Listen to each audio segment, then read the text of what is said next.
जय हिंद दोस्तों, इस समय आप हैं सिंपली IQ पर और इस वीडियो में हम बात करने वाले हैं CBI के बारे में। दोस्तों, जब इंडिया में कोई भी बड़ा फ्रॉड या करप्शन का केस सामने आता है या फिर कोई भी हाई प्रोफाइल क्राइम होता है तो हम हमेशा देखते हैं कि CBI से उस घटना के इन्वेस्टिगेशन की मांग उठती है। क्या आपने कभी सोचा है कि ऐसा क्यों होता है? क्यों स्टेट पुलिस होने के बावजूद CBI से उस घटना के इन्वेस्टिगेशन की मांग उठती है? तो आइए जानते हैं CBI के गठन, संरचना, कार्य व चुनौतियों के बारे में। दोस्तों, CBI का फुल फॉर्म है सेंटर ब्यूरो ऑफ इन्वेस्टिगेशन, अर्थात केंद्रीय अन्वेषण संस्थान। बेसिकली CBI सेंटर गवर्नमेंट की मेन इन्वेस्टिगेटिंग एजेंसी है जिसका हेडक्वार्टर दिल्ली में है।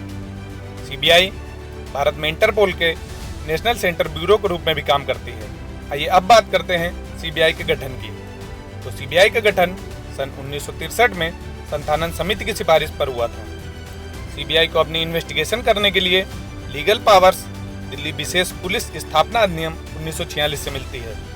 अगर बात CBI की संरचना की करें तो इसमें एक डायरेक्टर, अनेक ज्वाइंट डायरेक्टर, उप महानिरीक्षक, पुलिस अधीक्षक व 5000 से भी ज़्यादा कर्मचारी हैं। इनके डायरेक्टर की नियुक्ति 3 सदस्यीय समिति की सिफारिश पर राष्ट्रपति द्वारा की जाती है। इस समिति में पहले सदस्य हैं प्रधानमंत्री, जो समिति के अध्यक्ष भी होते हैं। दूसरे हैं विपक्ष के नेता या विपक्ष में सबसे बड़े दल के नेता। तीसरे हैं चीफ जस्टिस ऑफ इंडिया या CJI के द्वारा नियुक्त सुप्रीम कोर्ट के कोई भी अन्य जज। दोस्तों, CBI डायरेक्टर का कार्यकाल 2 वर्ष का होता है, जिसे एक बार में 1 वर्ष तक बढ़ाया जा सकता है और इसे मैक्सिमम 5 वर्ष तक के लिए बढ़ाया जा सकता है। आइए अब जानते हैं CBI के द्वारा किए जाने वाले कार्यों के बारे में। इसका पहला कार्य है केंद्र सरकार के कर्मचारियों के भ्रष्टाचार, घूसखोरी तथा दुराचार आदि के मामलों का इन्वेस्टिगेशन करना। दूसरा है आर्थिक कानूनों के उल्लंघन के मामलों का इन्वेस्टिगेशन करना। तीसरा है ऑर्गेनाइज्ड गैंग्स द्वारा किए गए ऐसे गंभीर अपराधों का इन्वेस्टिगेशन जिनका राष्ट्रीय या अंतर्राष्ट्रीय प्रभाव हो। इसके अलावा राज्य सरकार के अनुरोध पर सार्वजनिक महत्व के मामलों जैसे अपहरण, हत्या, बलात्कार आदि का इन्वेस्टिगेशन करना तथा अपराध से संबंधित आंकड़ों की सेफ्टी तथा आपराधिक सूचनाओं का प्रसार भी CBI के कार्यों के अंतर्गत आता है।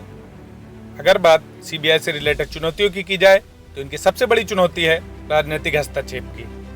अनेक मामलों में ऐसे आरोप लगे हैं कि CBI का दुरुपयोग सेंट्रल गवर्नमेंट के द्वारा होता है, जिससे इनकी विश्वसनीयता में कमी आई है।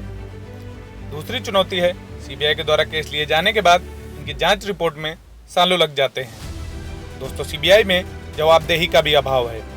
अन्य चुनौतियों में कर्मियों की भारी कमी व कई बार राज्य सरकार की अनुमति न मिलने पर इनकी शक्तियां सीमित हो जाती हैं। इन चैलेंजेस से निपटने के लिए कुछ समाधान भी प्रस्तुत किए गए हैं, जैसे सरकार को CBI की वैधानिक स्थिति पर विचार करना चाहिए। दूसरा है CBI को सरकार के प्रशासनिक नियंत्रण से मुक्त करना चाहिए। इसका एक प्रमुख समाधान है कार्मिक, लोक शिकायत, विधि और न्याय संबंधी स्थायी समिति की 24वीं रिपोर्ट के सुझावों को लागू करना। ये सुझाव इस प्रकार हैं कि CBI में अधिक भर्तियां की जानी चाहिए और संरचनात्मक सुविधाओं में बेहतर निवेश किया जाना चाहिए। जवाबदेही के साथ वित्तीय संसाधन और प्रशासनिक सशक्तिकरण में वृद्धि होनी चाहिए। आइए अब जानते हैं CBI के प्रमुख डिविजन्स के बारे में। तो इनमें पहली है एंटी करप्शन डिवीजन, जो करप्शन से रिलेटेड मामले देखती है। दूसरी है इकोनॉमिक क्राइम डिवीजन, जो इकोनॉमी से संबंधित अपराधों को देखती है। तीसरी है स्पेशल क्राइम डिवीजन, जो टेररिज्म, फिरौती, बॉम्ब ब्लास्ट, माफियाओं से रिलेटेड केसेस की इन्वेस्टिगेशन करती है। दोस्तों, CBI एकेडमी गाजियाबाद उत्तर प्रदेश में स्थित है। ऐसी यूजफुल वीडियो देखने के लिए चैनल को लाइक और सब्सक्राइब जरूर करें। जय हिंद, जय भारत। मिलते हैं अगले वीडियो में।